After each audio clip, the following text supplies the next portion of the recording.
Olá, conversa de peso de hoje vai falar de sociologia política. Meu convidado, natural de Montevidéu, no Uruguai, o filho do seu Rubem e da dona Gladys, é graduado em História, com mestrado e doutorado em Sociologia Política, com pós-doutorados em Miami, nos Estados Unidos, e em Leipzig, na Alemanha. Professor e pesquisador da Unicinos, escreveu 5 livros e organizou outros tantos, com mais de 70 artigos científicos publicados. Atualmente, o marido da Márcia pesquisa a estreita relação entre as esferas da política e da cultura na vida cotidiana, desenvolvendo um conceito chamado de populismo cultural. Tem pesquisas realizadas e publicadas com temáticas tão diversas quanto os neozapatistas mexicanos ou a presença negra em Miami. Pai do Felipe e da Sofia, é atraído pelo estranhamento. Hoje teremos uma conversa de peso com Carlos A. Gadea. Esse A de? Alfredo. Carlos Gadea, muito bem-vindo. Uma honra te receber para essa conversa de peso. Muito obrigado pelo convite e um prazer estar aqui com você. Professor, de Montevidéu, nosso querido Uruguai, né? Isso aí. Aliás, nós temos uma relação de muito carinho com o Uruguai, né? Diferente do que a gente pode falar dos outros irmãos, né? Sim. Não sei se também existe esse estranhamento uruguaios e argentinos. Não tanto, eu acho que não é tão assim, mas é bom às vezes dizer, quando às vezes falam sobre a identidade minha, né? Quando Que você me pergunta, feito a sociologia, inclusive. perfeitamente, e aí eu sempre me afirmo negando, é uma curiosidade. No Uruguai eu brinco sempre de que é uma identidade que primeiro se afirma negando, porque sempre me perguntam, você é argentino? Eu digo, não, uruguaio. Então primeiro vem um não, para depois dizer onde de fato eu nasci, né? Mas é uma curiosidade só. Mas é um carinho muito grande por esse povo. Claro. E acho que o uruguaio com o brasileiro também, é isso? Sem dúvida, sim, claro que sim, claro que sim. Tem a ver com a Copa do Mundo 50, por exemplo? Não, isso ficou atrás, isso já é do passado, ninguém se lembra. Vieram gerações posteriores que nem lembram nem sabem sobre esse episódio. E aí, Montevidéu estava pertinho para ti de Florianópolis? Ficava muito teu ideário pertinho, é isso? Ficava pertinho e com meus amigos, quando era bem jovencinho, adorávamos ir para as praias de Florianópolis, principalmente no sul da ilha, nas praias de Armação e Pântano do Sul. E durante o ano juntávamos o dinheiro e íamos a passar uns dias lá, alugávamos uma casa entre 4, 5, 6 amigos e passamos o verão lá. E assim foi que começou essa paixão pelo Brasil e eu sempre lembro que quando descia na rodoviária de Florianópolis, a primeira sensação que tinha era o cheiro álcool dos carros, né? E talvez para muitas pessoas é algo desagradável, mas para mim era uma coisa fantástica, era um cheiro muito gostoso de sentir, né? Por que sociologia? Veio depois da minha paixão primeira, que foi História, né? Eu sou formado em História pelo Instituto de Professores Artigas de Montevideo, e já quando estava estudando História, no caminho mesmo, eu me fui enfrentando com autores, com leituras da Sociologia, e aí fui me identificando muito mais. E no finalzinho da minha formação, eu já estava lendo mais de Sociologia que da História, mas uma Sociologia política, de fato, né? Com um pé muito na política, na ciência política, nos estudos dos movimentos sociais, das ações coletivas, do comportamento político, enfim, desse tipo de coisa. Então, e também penso que a história é uma disciplina que ajuda muito para a sociologia. Eu acho que para fazer uma boa sociologia tem que ter conhecimento de história. Então, acho que são duas disciplinas, né, dois tipos de conhecimento que são complementares e muito importantes de tê-los. Isso é do Uruguai ou isso é muito mais do teu seio familiar, assim, a discussão da política? Eu acho que do Uruguai e do contexto em que eu vivi, de fato. Na minha família se falava pouco de política, não era uma família muito politizada. Meus pais não eram, digamos, militantes políticos, nem tinham uma intervenção política, só as conversações cotidianas normais. Mas talvez um contexto político que se viveu, porque eu sou um pouco produto do contexto da ditadura militar. Eu nasci em 69 e o golpe de Estado veio em 73. Meu pai era bancário e participava nas greves dos bancários anteriores ao golpe de Estado. parece que en esos encontros furtivos da greve foi que eu terminei nascendo, né? Dos encontros com minha mãe. E aí, então, a escola, logo a adolescência. Na adolescência justamente veio a abertura democrática em 85 e você se vai socializando, né, nesse contexto, e um pouco a política fazia parte da juventude, né? E não militando politicamente, nunca militei, né? Aliás, eu A ao militância contrário. política é a que se distingue da militância partidária. Tá? Perfeitamente. Na real é simplesmente de forma inorgânica, né? Eu fazia teatro, na real. Eu fiz 2 anos de grupos de teatro com o colégio, com meus colegas. Assistíamos muito a teatro, gostávamos muito de questões de teatro. Grupos de rock alternativos que se juntavam, né? Era toda aquela abertura cultural muito forte que havia muito em Montevideo, com muitas bandas de rock e de punk rock na época. E a gente participava de tudo daquilo, né? Era muito bom. Dos anos 85 até 91, 92, Montevideo fervia, de fato, né? E Tem um dos teatros mais lindos do mundo.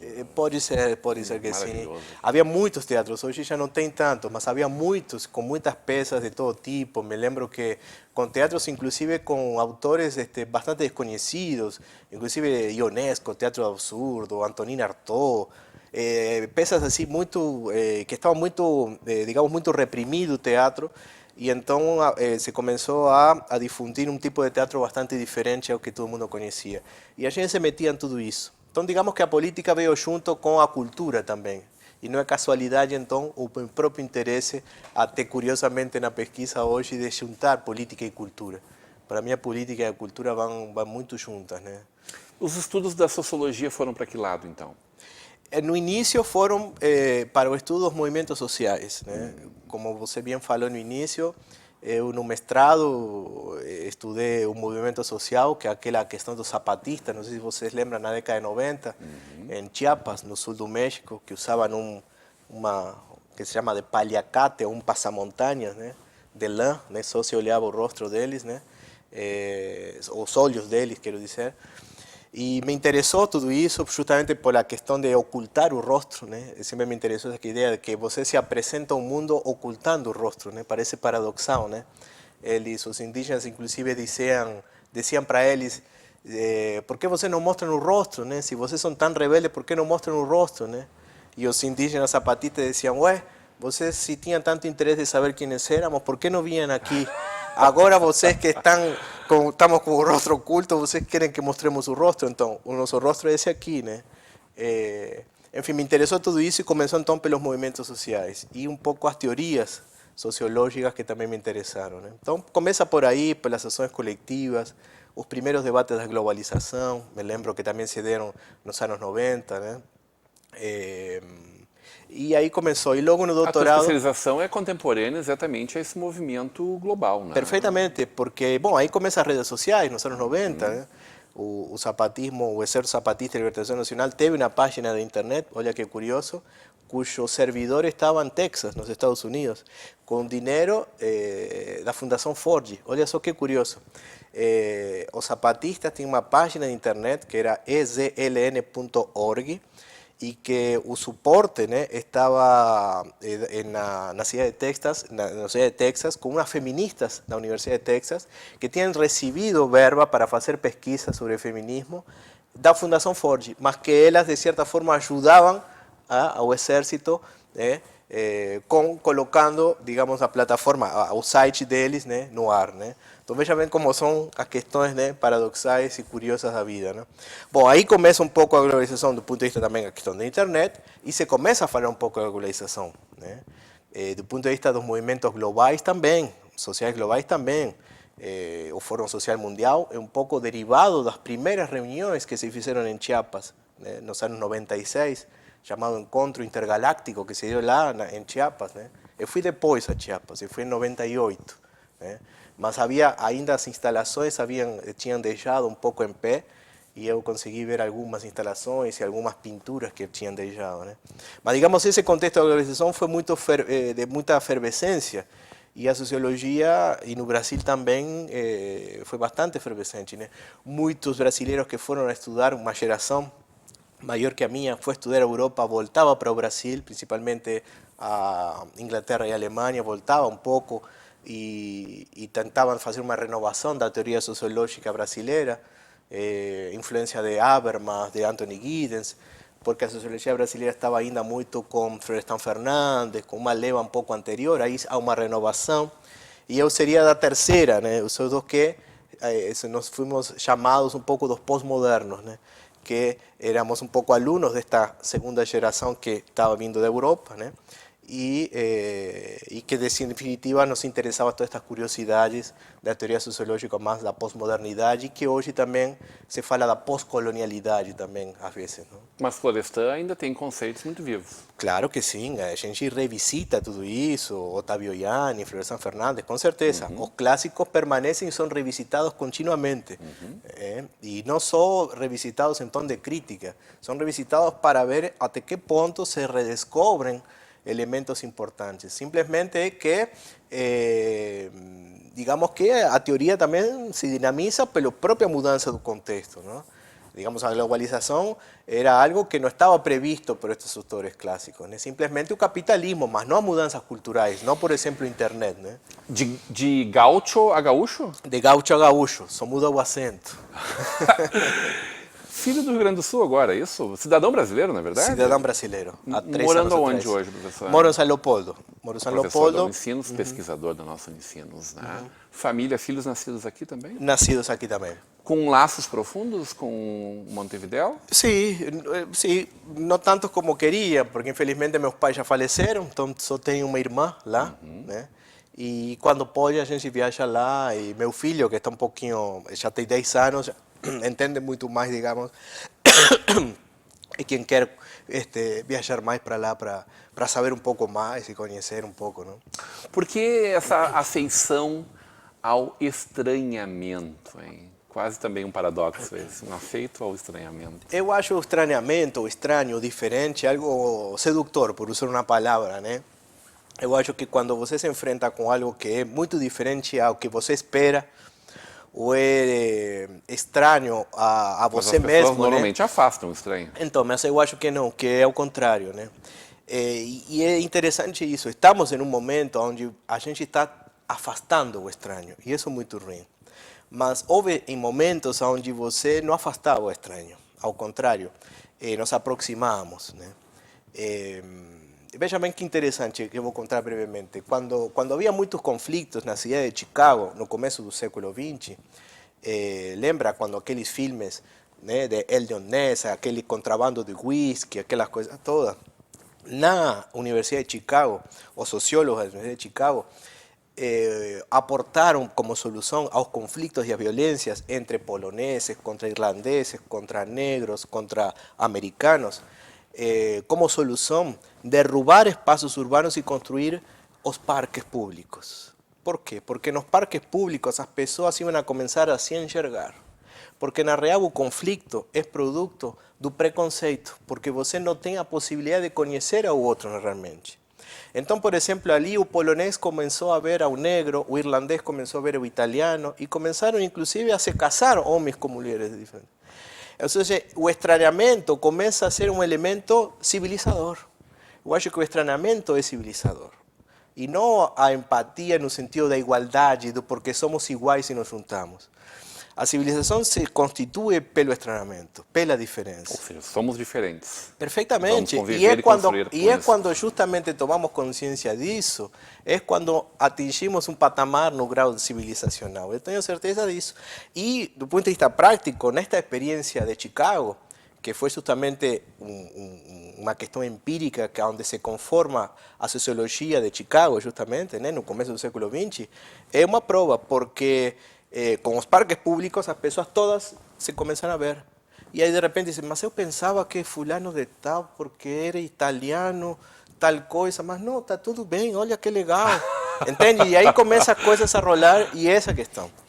E aí, estranhamento no sentido também de viajar, de conhecer outras culturas, eu acho isso muito importante, eu acho uma faceta educativa muito importante das pessoas, a possibilidade de viajar, de conhecer outros lugares, outras pessoas. Mas, professor, a gente partiu desse princípio para justificar o quanto pode ser curioso e passamos não só a estranhar o que não é espelho, mas a querer matar o que não é o espelho. Perfeitamente, perfeitamente. Pô, Não, a sociologia explica isso, esse fenômeno eu acho que- moderno, eu ou acho- ele é um fenômeno que só se revisita ao longo da história?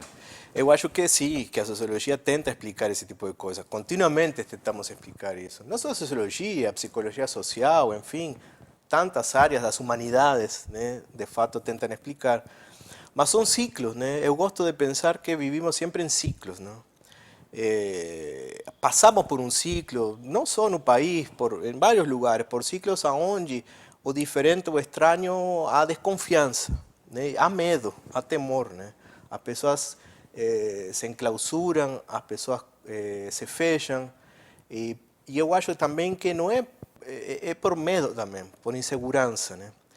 Vivimos em sociedades muito inseguras, não? Inseguras de tudo, inclusive se você faz uma transação bancária e se vão a hackear e que você, né, você está inseguro se uma ligação telefônica vai acontecer, está inseguro se vai perder o emprego. A insegurança leva também a que você sinta medo do outro, né? Então não é para culpabilizar, também temos que entender que são processos cíclicos que você não está totalmente aberto a esse estranhamento de forma, digamos, gratuita, né? Mas isso temos que tentar lidar com isso. Mas algumas pessoas conseguem lidar com isso melhor ou pior. Essa é a grande questão. É a formação cultural, realmente? Eu acho que sim, eu acho que sim.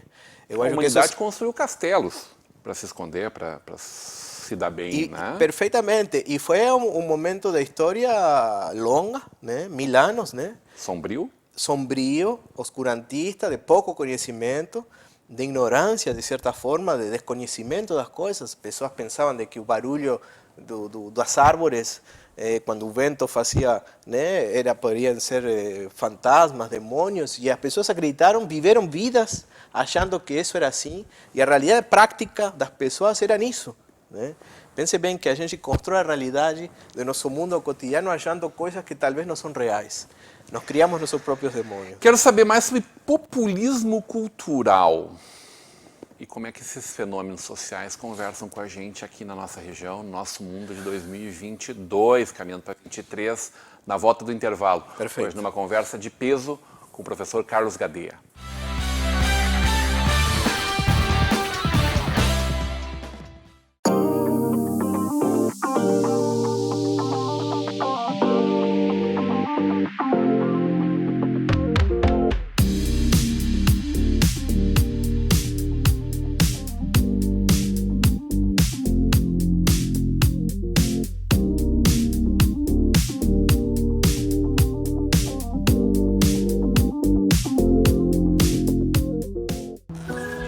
Quando você investe no Sicredi, você ajuda a movimentar a economia da sua região. E o seu investimento gera empregos e prosperidade.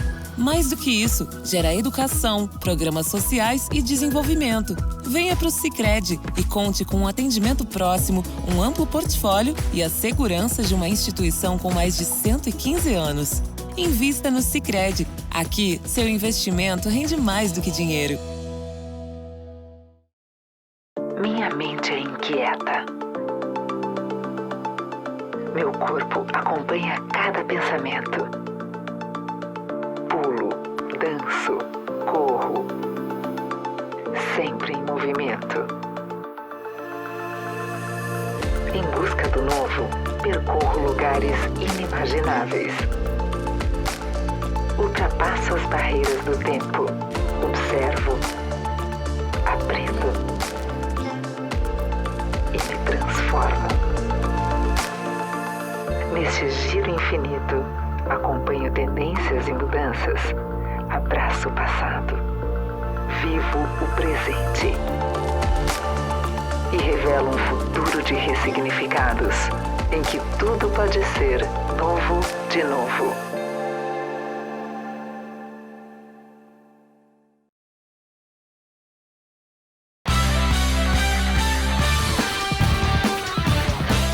De volta para uma conversa de peso, hoje recebendo o professor pesquisador Carlos Gadeia, no oferecimento de Sicredi, juntos construímos comunidades melhores, Faculdade INH, em que você vive o conhecimento, Mercator Feiras e Eventos e o apoio de Locfer Fechaduras e Acessórios.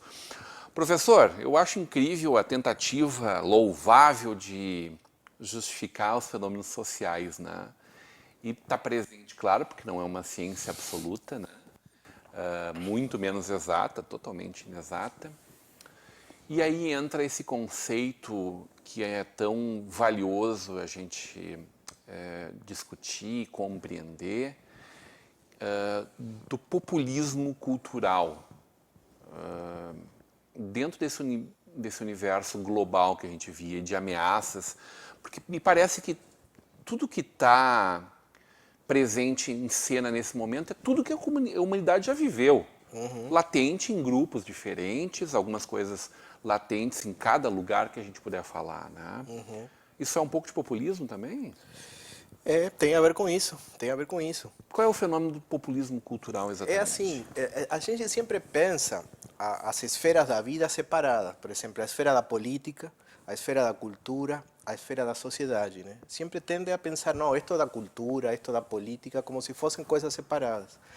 Quando aparece o conceito de populismo cultural, é para tentar juntar a esfera da cultura e a política, né? De certa forma, fazer um nexo, que se comunicam, que as duas se alimentam. O que quer dizer isso? De que as coisas que acontecem do ponto de vista da cultura, as transformações da cultura, o nosso cotidiano, interferem na vida política, interferem nas decisões políticas das pessoas. Por exemplo, como estávamos falando há pouco, o programa de TV, por exemplo, os programas de auditório, os grandes programas de auditório, onde se tratam temas bastante cabulosos, bastante Ratinho, por exemplo. Programa de Ratinho, por exemplo, onde acontece uma série de coisas ali, né? A cultura aí por trás é um programa onde há uma produção cultural? De fato há. Aí se reproduzem questões culturais. Aí há cultura, né? Agora, isso, de certa maneira, tem a ver com questões políticas quando você, de alguma maneira, vê que há conexões com pautas políticas. Por exemplo, quando se tratam questões sexuais, quando se tratam questões religiosas, de costumes. Você vê que é um programa que tem a ver com a esfera da cultura, mas que se tocam questões da pauta política. E aí se começa a contaminar. E aí se produz esse caldo, onde a que se chama de populismo cultural, onde a cultura passa a ser tudo, não simplesmente os produtos culturais, digamos, como uma música, como um quadro, uma obra de arte, sino que tudo que fazemos na vida cotidiana é cultura por si mesmo, é uma definição dos estudos culturais que fazem enquanto área de conhecimento, e aí, em definitivo, passa para a esfera da política e, em definitiva, todo vira possível de ser debatido, né? E tudo vira a ser politizado, né? Essa politização de qualquer coisa que acontece na política é, de certa forma, algo próprio desse conceito de populismo cultural. A politização de qualquer tipo de pauta que supostamente não teria que por que ter sido politizada. Ao mesmo tempo, uma banalização da esfera da política enquanto entendíamos o debate público das ideias, né? Por quanto você debate questões que antes não eram debatíveis, né? E que se eximiam porque estavam próprias da esfera da cultura, né? Mas, pelo que o senhor está me explicando, me parece também um contrassenso isso. Quer dizer, até que ponto isso é honesto? Quando a gente fala de que é honesto tratar a cultura dessa forma, me parece muito claro isso. Mas a política dessa forma mais vil é honesta? Aí entramos em uma valoração, né, da coisa, né? Sim, eu não sei totalmente. se é honesta ou não é honesta. De fato, particularmente se você me pergunta a mim, não me parece honesto, porque você está, de alguma forma, utilizando... manipulando, você está, de repente, inquietações próprias de determinadas populações, de repente com um problema X, vamos supor, a homossexualidade. Um programa de Ratinho a um jovem que está com sua mãe, né, que a vezes passa e descobre a mãe que o filho é homossexual e há todo um drama em torno a isso. Isso, de alguma forma, está sendo manipulado, né, ou está sendo, digamos, condicionado ou dirigido para, de certa forma, penalizar, talvez, a esse jovem pela escolha, né, e apoiar a mãe por ter ocultado isso, enfim, porque são, inclusive, da igreja, ou seja, há vários elementos que se conectam, há uma série de elementos que se conectam ali, que, de certa maneira, van a repercutir na esfera da política, quando depois vão, de repente, fazer a escolha sobre um presidente da República, ou um deputado, ou um vereador, ou um prefeito. Ou seja, depois, na esfera da política, isso vai ser utilizado apelando àquilo que foi discutido na esfera da cultura, por exemplo, no programa de Ratinho ou no programa de Luciana Gimenez. Não vamos esquecer que o próprio atual presidente e em breve ex-presidente é um produto, às vezes, em parte do programa de Luciana Gimenez. Ele se forjou no programa de Luciana Gimenez, debatendo, lembra aqueles temas do kit gay, sobre as questões raciais. Ele, digamos, obteve uma audiência dentro da esfera daqueles programas de auditório, criando esse próprio populismo cultural, uma espécie de cultura de massas em torno a temas polêmicos que vão incidir na esfera da política, né? E aí vão criando essa espécie de nova cultura política em torno a esse tipo de temáticas, totalmente despolitizada nos termos anteriores, nos termos das ideologias como tínhamos pensado tempo atrás. Estás usando o presidente como um exemplo, mas poderias tranquilamente falar do presidente Lula como também utilizador do populismo. Porque no seu momento também utilizou, evidentemente, porque quando Lula também foi presidente um tempo atrás, houve também o uso das igrejas evangélicas a seu favor, talvez também fazendo isso. Inclusive na campanha agora, houve também uma certa aproximação a algumas... Que haja empatia no eleitor é tranquilamente normal. É perfeitamente mas normal. Mas o uso da ética ou da falta de uma ética aí, é algo que precisa ser discutido. Cada qual faz o valor, né, dentro do que ele achar que é conveniente, né? Mas este é um fenômeno, inclusive, que em outros lugares também se dá. Trump, né, nos Estados Unidos, ou seja, essa ideia do nexo entre a cultura e a política, se bem a gente pode ver aqui no Brasil, pode ver também em outros lugares do mundo, né? Ele é um movimento dos extremos? Se termina como consequência dando como um movimento dos extremos. Não na sua origem se produz, mas termina gerando essa Porque quando a gente olha para caminhos do meio, talvez, se a gente estiver falando de política, poderíamos falar de uma social-democracia, por exemplo, não me parece, assim, fazendo um juízo de valor rápido, que isso não está tão presente. É que a social-democracia não vai nas pautas, não é uma digamos, uma posição nas política... pautas dos costumes. Perfeitamente, não vai nas pautas dos costumes, é uma posição política no qual lhe interessa as políticas no sentido das políticas de trabalho, as políticas sociais, onde não entram nos detalhes, por exemplo, próprios da esfera da vida privada, né? O que supostamente antes achávamos que era da esfera da vida privada, não? Nos leva a crer, pela sua fala, que isso é organizado para que seja assim. Existe uma mentoria em torno disso para que esse assunto seja discutido. Eu acho que atualmente já há uma certa vontade de que as coisas continuem dessa forma. Se foi dando como um processo natural, político e cultural, se foi dando, né? E agora já há consciência de que esse processo está em andamento e já se começa a utilizar, né, para proveito próprio do ponto de vista da esfera da política, não? O que pode nos libertar disso, professor? Muita educação, Amém. muita cultura e, evidentemente, essa questão do estranhamento, que eu acho que é muito importante. O respeito às diferenças, eu acho que isso é o mais importante. Nada mais revolucionário e transformador do que a educação.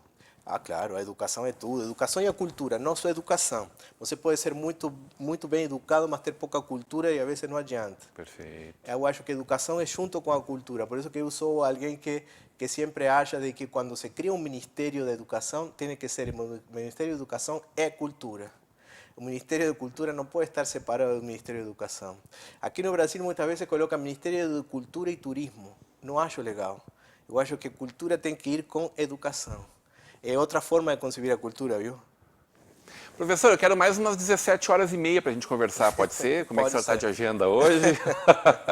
Evidentemente, essa pauta ela é a nossa vida por trás das câmeras, né? Como as pessoas muitas vezes manipulam, né? Ou simplesmente tratam das questões que estão mais intrínsecas nossas e muitas vezes, por serem tão íntimas, a gente nem consegue imaginar o quanto essas coisas estão nos afetando, né? Simplesmente viramos, às vezes, pela falta de educação e de cultura, a massa de manobra, né? Aí é outro fenômeno sociológico, a gente pode falar mais algumas horas sobre isso. Perfeitamente. Outro dia. Adorei conversar contigo. Eu gostei muito também de ter vindo aqui. É a primeira vez que o professor vem na nossa Vale TV. Eu quero desde já lhe convocar, professor, para Muito estar bem. conosco tantas vezes quanto seja possível, participando dos nossos debates também, enriquecendo a nossa visão, ampliando a nossa visão de mundo. Será prazer.